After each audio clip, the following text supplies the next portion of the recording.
case you don't know, Joey Gallo was recently signed by the Washington Nationals over the offseason to a one-year $5 million deal, and a bunch of fans were confused as to why the Nationals signed him, or for that matter, why any team would sign him. As most baseball fans know, Joey Gallo's career so far has probably been one of the strangest so far, from being an all-star and being hailed as possibly the best up-and-coming home run hitter, to being one of the most hated players in the league, to fading out of the spotlight. His early career started in his home state of Nevada, where he went to Bishop High School, which is a pretty notable sports school that sent multiple players to the MLB. While he was there, in his final season in 2011, he had an insane year, having a .471 batting average with 25 home runs and 76 RBIs, and was regarded as a top prospect. I mean, this dude was a beast. He was 6'5", 205 pounds, and the Nevada Baseball Player of the Year, and during a showcase tournament, he hit a 442-foot bomb at Petco Park, which at the time was the 10th longest home run ever at that park. Also, interestingly enough, in his scouting report back in 2012, it says that what a lot of teams were interested in was his potential at pitching. Yeah, I know, that's kind of insane, right? He was playing third base at the time, so his scouting report says that he threw in the low 90s across the diamond, and I guess considering that he had a massive frame, he had potential to be a pitcher. That would have been interesting to see. Anyways, after being drafted by the Texas Rangers in 2012, it seems like they were committed to keeping him as a fielder rather than a pitcher,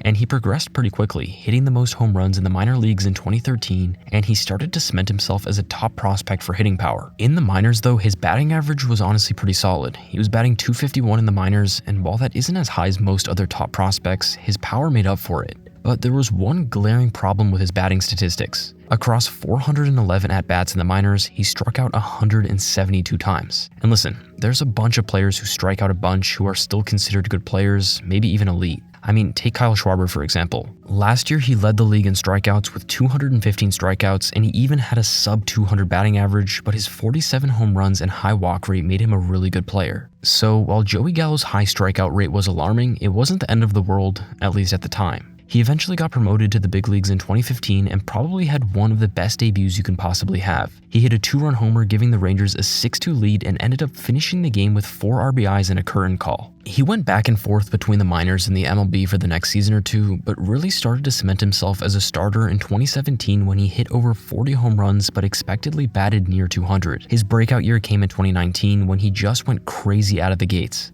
In the third week of the season, he hit 4 home runs over 6 games and maintained a solid batting average in the 250s that had everyone around the league thinking that he might just be the next big thing. He ended up making the All-Star game that season and even hit a home run in one at-bat, which was pretty cool, but an injury to his hand cut his season short and we didn't get to see what could have been. I mean, maybe he could have kept it up for the rest of the year and won an MVP award, but given his later track record, I don't really think that'd be accurate.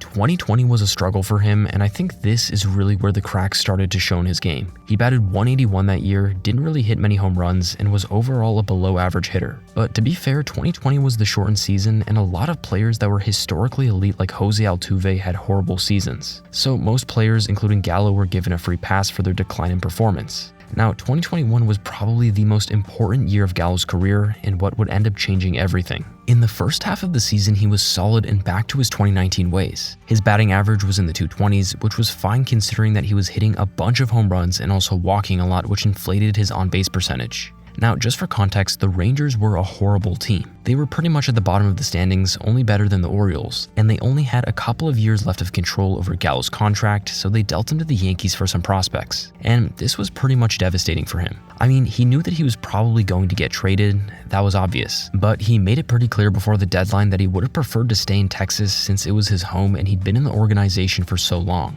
Maybe he could see the disaster that was about to happen. What happened in New York was honestly horrible. As most fans know, Yankees fans are probably the hardest fans to please in the world. And Judge is hearing boos. Well, of course he should be hearing them. He hasn't homered in over a week. I mean, I could be wrong, but most other teams in the MLB don't have fans that boo their own players regularly. Gallo was regularly seen as a stand-up guy, and at first the Yankees fans loved him. He was a star, and everyone wanted to see him hit some bombs and dump some home runs into the short porch in left field. They were promised a power hitter, and he simply struggled. He struck out again and again and again, and the fans hazed him. He batted .160 with the Yankees the rest of the year, occasionally hitting home runs, but it was obvious that something changed. I personally think that it was two things. First off, I think a big part of it was the mental game. He came to New York with the expectation that he would somehow bring them to the World Series or hit 50 home runs. And when he started to struggle a bit, he lost confidence in his usual swing and started to swing harder or at least mess around with it, causing him to whiff more. And second of all, I think a big thing that people didn't really realize is how much his on-base percentage or stats in general were propped up by his walk rate on the Rangers. The Rangers were a bad team, where he was virtually the only star, so opposing teams could pitch around him, giving him a bunch of walks. Now on the Yankees, with other top players like Judge and Stanton, walking Gallo wasn't really an option. So rather than pitching around him like they usually did, they changed things up.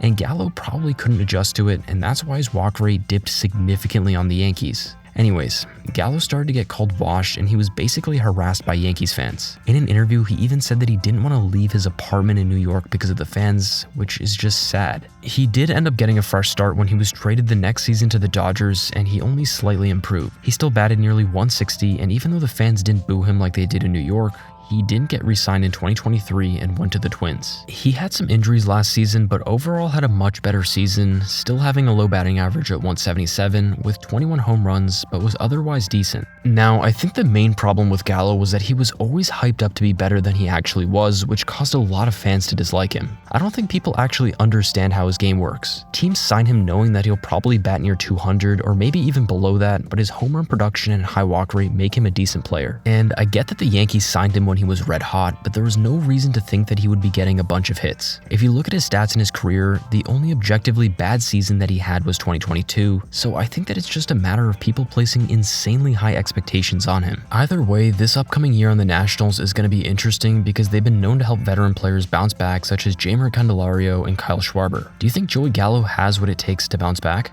Thanks for watching, and please like and subscribe for everything baseball related.